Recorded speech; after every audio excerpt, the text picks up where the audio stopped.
discussion going on the poem A Little Grain of Gold written by Rabindranath Tagore. हमने पहली videos के अंदर कुछ स्टेंजेस पे डिस्कस किए थे A Little Grain of Gold नामक पोएम। ये हमारी 8th स्टैंडर्ड की पोएम थी। पहली वीडियोस के अंदर हमने देखा कि जैसे ही भिखारी बैगर वह गांव के लिए भिक्षा के लिए निकलता है, रास्ते में उनकी मुलाकात किंग ऑफ ऑल किंग्स यानी कि भगवानों के भगवान से होती है, या फिर हम कह सकते हैं राजाओं के राजा से होती है।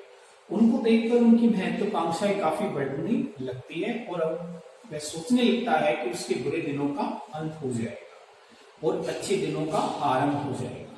कुछ दूरी पर रथ आकर रुक जाता है और बैगर उसको हैरानी से देखते रहते हैं।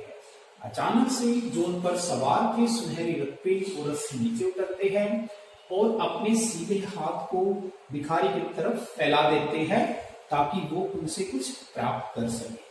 तो जब भिखारी ने देखा कि जिस व्यक्ति के प्रति, जिस भगवान के प्रति वह अपने अच्छे दिनों के निवारण की आशा रख रहा था, वही आकर उनसे कुछ मांगना आरंभ कर देता है, तो इसको देखकर वो बड़े सरप्राइज हो जाते, शॉक हो जाते हैं। Now we discuss 2 more stanzas। उसके बाद हमारे 2 और स्टेंजर्स है, उन पर हम इस वीडियो में डिस्कस करते हैं। Now we take the next step. Oh what a kingly jest, what it to open your palm to a beggar to beg। I was confused and stood undecided, and then from my wallet I slowly took out the least little grain of corn and gave it to you। जब राजाओं के राजा ने या भगवान ने भिखारी के पास आकर अपने हाथ बढ़ाते हुए उनसे लेना चाहा, तो भिखारी इस दशा पर काफी दुख महसूस करता है। What a kingly jest, कि आप महाराज ये कैसा आपका एक जोक है, एक मजाक है। Was it open, कि आपने मेरे पास आकर अपनी हथेली को खोल दिया कुछ लेने के लिए, कुछ प्राप्त करने के इरादे से। To a beggar to beg, कि आप एक बैगर के पास आकर मांग रहे हैं अपनी हथेली खोलकर। इस प्रतिक्रिया पर जो बैगर है वो काफी हैरान हो जाते हैं और इसको एक मजाक के तौर पर समझते हैं। I was confused and stood, यहाँ पे बैगर कहते हैं या पोइट कहते हैं कि वह भ्रमित होकर वहीं पर खड़े रहे और देखते हैं। अनडिसाइडेड, उनकी समझ में ये नहीं आ रहा था कि वो क्या करें, उनके द्वारा क्या किया जाए। And then from my wallet, फिर काफी देर प्रतीक्षा करने के उपरांत उन्होंने वॉलेट मीन्स अपनी पोटली या जिस पर वह थैला जिसमें वह भिक्षा ग्रहण करते थे, उस थैले में अपना हाथ देते हैं और धीरे कुछ टटोलना आरंभ कर देते हैं। आई स्लोली टुक आउट, और धीरे से मैंने निकाला एक कौन का दाना, और मैंने इस दाने को उनके सामने सौंप दिया आदम को। इस प्रकार भिखारी कंफ्यूज हो जाते हैं और अपने थैले से एक corn of a least grain of corn कि उसको निकालते हैं, एक ही दाने को, उस दाने को निकालकर वह किंग ऑफ ऑल किंग उनके सामने भेंट स्वरूप दे। But how great was my surprise when at the day's end I emptied my bag on the floor to find a least little grain of gold among the poor heap। I bitterly wept and wished that I had the heart to give you my all। और जब आखिर में भिखारी या poet जब घर पर जाते हैं तो उनकी क्या दशा होती है, कैसे उनको पछतावा होता है। 5th स्टेंजा हमारी उनकी स्थापना को व्यक्त करता है। But how great was my surprise, लेकिन मेरे लिए बड़ा ही आश्चर्य रहा एट द डेज एंड, जैसे ही दिन की समाप्ति हुई और वो घर पर गए।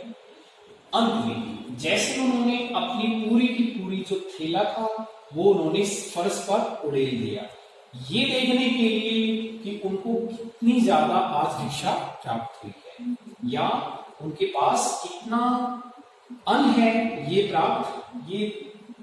देखने के लिए उन्होंने सारा का सारा थैला फर्श पर उड़ेल दिया। A grain of gold among the poor he, लेकिन थोड़ा सा अन्न जो उनके पास था उनके बिल्कुल बीच में उन्होंने एक गोल्ड के ग्रेन को पाया या सोने के एक दाने को पाया उस छोटे से ढेर में जो उनकी झोली में था।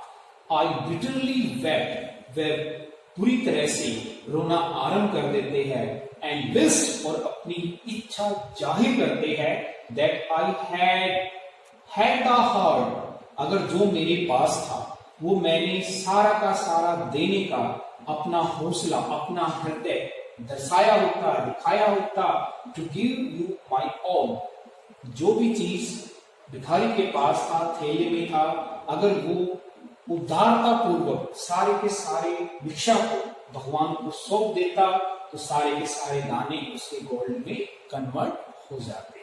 और इस प्रकार भिखारी जब अपने घर पे आता है तो अपनी इस दशा पर, अपने इस लालच पे, अपने इस ग्रीडीनेस पर उसको काफी पछतावा होता है। जीवन के अंदर हम हमेशा लालसा रखते हैं कि हमें बहुत सी चीज प्राप्त हो, लेकिन कभी हमारा जब किसी को देने का नंबर आता है तो हम क्या करते हैं कि कम से कम चीज देना चाहते हैं। जब हमारी प्रवृत्ति ही कुछ कम की है तो हमें ज्यादा कहां से मिल सकता है। ज्यादा के लिए हमें सबसे पहले अपने आप में बदलाव लाना पड़ेगा कि हम ज्यादा से ज्यादा मदद करें, ज्यादा से ज्यादा अपनी चीज को किसी से शेयर करें, तभी तो हमें ज्यादा मिलेगा। अगर हम कम देके ज्यादा की प्राप्ति करते हैं तो ये पॉसिबल नहीं है। हमारी वर्तमान जो पोएम है ये हमारी इस ग्रेडीनेस का एक अच्छा उदाहरण कहा जा सकता है। तो हमने a little grain of gold जो रविंद्रनाथ टैगोर के द्वारा एक बड़ी भावनात्मक पोएम कही जा सकती है, एक हमारी चेंजिंग मोड की पोएम कही जा सकती है, इस पर हमने डिस्कस की। और पोएम के अंत में हम उम्मीद करते हैं कि आपको पूर्णता से पोएम समझ में आ गई होगी। If you have any doubt related to this poem, then write your comment in comment box. Definitely I will solve in future. Till then, bye bye, have a nice day.